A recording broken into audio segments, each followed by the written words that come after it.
Hey everyone, if you want to follow along on a tour of my new and updated sewing space, plus see how I managed to fit all these things into the living room, well, that's what we're going to talk about today. We're going to start with perhaps the best stuff, which is my sewing machine. Since I last did a video, I have done quite a bit of an upgrade. I traded in my old and, to be honest, really awful Fuff Coverstitch serger combo machine, and now I have standalone machines that did cost a pretty penny, to be honest, but I will say that they were a worthwhile investment. So let's take a look at my machines. The first upgrade that I did was that I bought a standalone cover stitch machine. If you have followed me along for a couple of years, you know I really have struggled with cover stitch, and one of the reasons why I did struggle was because my old machine, which I bought back in 2004, wasn't very good, so it kept on disappointing me. So I figured I should just throw out the money and buy a better machine. And in Sweden there aren't a lot of cover stitch machines that are available, but I was recommended the Janome Coverpro 2000 and CPX, and I would say overall it's an excellent machine compared especially to my Fuff. That said, it does have some issues when you are sewing on a lot of thicker fabrics, and also the kind of very stretchy lycra fabric. Sometimes you get skip stitches, so I do find that I need to adjust the settings quite a bit and do a lot of samples in order to really achieve that sort of perfect seaming. So it doesn't really work straight out of the box all the time. So that's what I'm going to say the negative about it. But overall it's a very robust machine. It has 3 needles, so you can do a lot of nice reverse cover stitching.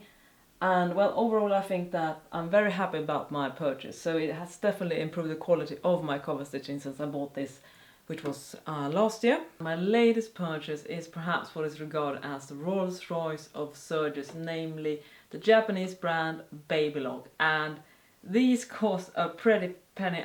It doesn't compare. I mean, I think it's almost twice the price and even more than a regular serger here in Sweden. So that was a big investment, and as I said, I've been doing my sewing on budget machines for pretty much my entire life, using vintage machine, using cheap machines, and I felt that at this point in my life I really wanted to have a good machine.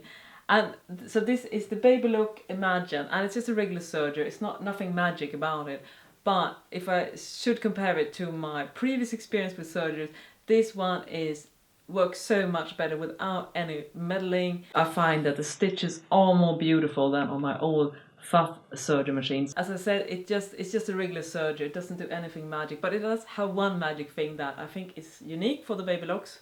Correct me if I'm wrong. Is that it has auto threading, and you might think, always auto threading. Well, it's pretty clever because you don't have to. You know, when you're threading a serger, it can be a really fiddly process. You have to move all the threads around, and you know the different holes and slots they have to go through. But with this one, the looper threads are pushed through air and just go through all the little holes, and so you just have to press a button and then it like pushes the thread.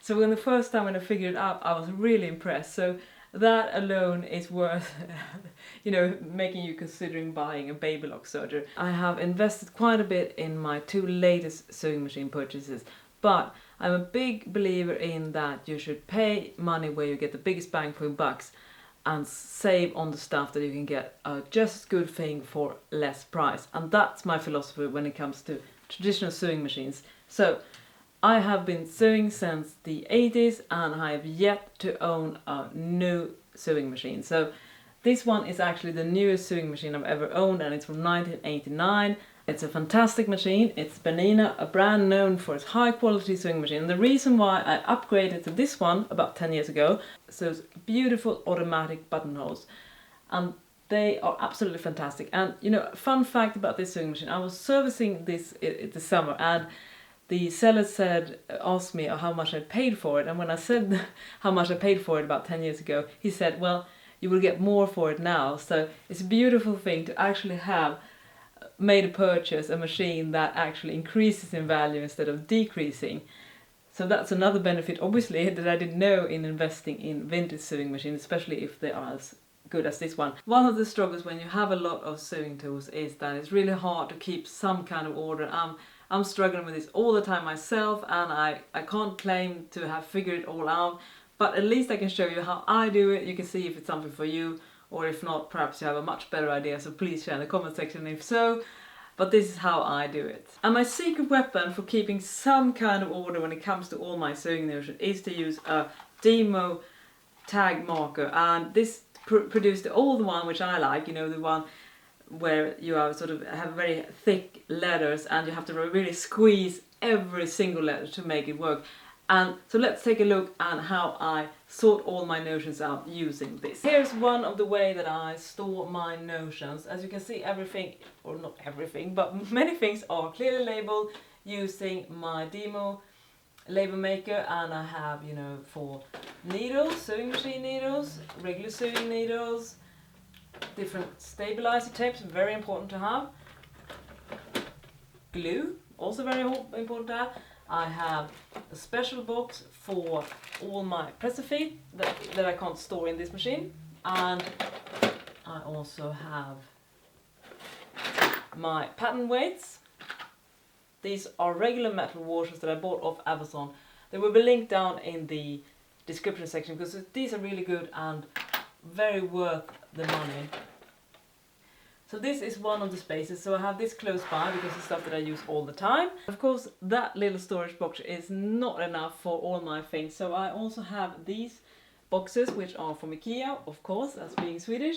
And again, you can see everything, or pretty much everything, is labeled with the demo markers. I have, for instance, this one is for my buttons, and it looks like this. Pretty neatly sorted out. I like to keep these in order.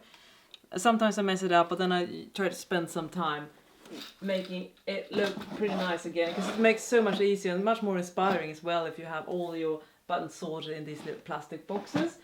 And another thing that is very much DIY is that here is where I store my threads. And what I have done is that I put a lot of nails through the bottom of this one. Some of the nails has a tendency to fall through, so I can't 100% recommend this method, but you know, I was desperate and I had no idea what to do, so I just hammered in a lot of nails, and it does work, I should say that. That was not all my threads, because I also have a big collection of overlock spools, and these I store at this rack here. I bought, I think, off eBay. There will be a link in the description section if you're curious about it. I can actually really recommend this rack. It was easy to assemble, and it has these pins, you can move them around, so if you have, for instance, a bit of a bigger spool, you can move the pins so you can make space for the bigger ones. I clearly didn't manage to make the big space here. Sometimes they are color coordinated, but usually not, because I can't really find the time for that sort of detailed work when it comes to my sewing storage. This is my pattern paper storage, and this one is a great thing that I bought in London many years ago, and unfortunately it doesn't seem to be available. But I will give you more information in the description section if you want to check it out. But what it is it's a way to store all those cardboard patterns. I'm a big fan in transferring the great patterns into cardboard if you know that you're going to reuse them. So a lot of my knit patterns, for instance, I usually reuse and just do small alterations. So I have a base pattern for a raglan, a tight fitting raglan sweater, a loose fitting raglan sweater, a tight fitting regular sleeve top, and a more loose fitting sleeve top. I have a base pattern for jeans. So, and I do have some of the stuff I need to transfer to this as well. Just one of those things that I never seem to find the time to do. But one day I will update these and perhaps purchase some of the older patterns as well. But if you can find something similar and are like me a fan of transferring it to hard paper, I do recommend getting something like this, because it really saves a lot of space. We can also take a look at my proudest make, which is my cutting board table that is created using 3 shelves from Ikea. The brand is called Kallax. I think it formerly was known as Expedit, and I found this on the site Ikea Hackers, so there will be a link below so you can see how the tutorial is done, which I based my project on. And the great thing about this cutting table is that it has plenty of room for storage. So for instance, I store all pattern magazines here. I am a big fan of Burda, so I have collected these over the years. So I store the binders using binders and plastic envelopes where I store the patterns. So that's a really good thing. I mean, obviously it could be improved upon, it could be sorted on, but I do have them sorted for a year, so it's not that difficult to find. And I also store a lot of sewing books here. This is a favorite, I highly recommend it. Home Stretch by Wendy Mullen. If you are into sewing stretch and want to have some patterns, buy this book, I highly recommend it. And lots of other different books. And another thing I store here are my fusible interfacing. I did a cry for help over at my Instagram account, and I got a suggestion from Mary from pdxsquared. She said she used a binder, a folder binder for interfacing, and that's a really great idea. So let's take a look here. Of course, it's a really great idea, but the person executing it also has to be really good at executing it. And that's perhaps where I fail a bit, because it's something of a mess, because sometimes I just throw all the interfacing down here. But I will say though that overall this is a good system, and if you're just a tiny bit more orderly than I am, I think you will find this a great way to store your fusibles. So shout out to Mary for suggesting this, and I hope that more people try this one, because as vastly improved. Before I used this folder, I had them all scrunched in a bag, or a plastic bag actually, to be honest. So it's a bit of improvement for that at least, and someday I might also be able to sort them out, you know, having different interfacing at different spaces. This is the front of my cutting table. As you can see, I have several drawers where I store things that are related to sewing, like tracing paper, the rotary cutlery blades and things like that I need. And I also have boxes where I store my patterns, I store my fabric scraps, because it's always good to have fabric scraps. And another great thing about this cutting table is that it's on wheels. So it's, as you can see, it's pretty easy to move around like this. And here you can see on the side I have 4 more boxes, and this is where I store my patterns, both my envelope patterns and the traced patterns that I use, especially from Boda. And I also have a box for my ribbing, because as I said, I sew a lot of knits, so I like to have a lot of variety of ribbings when I'm making a project. If you want to know more about this cutting table, I've done a separate video about that. Links will be in the description section, and I've also done a previous video of my old sewing space, so if you want to see how it looked a few years back, you can check that out. Link will of course be in the description section.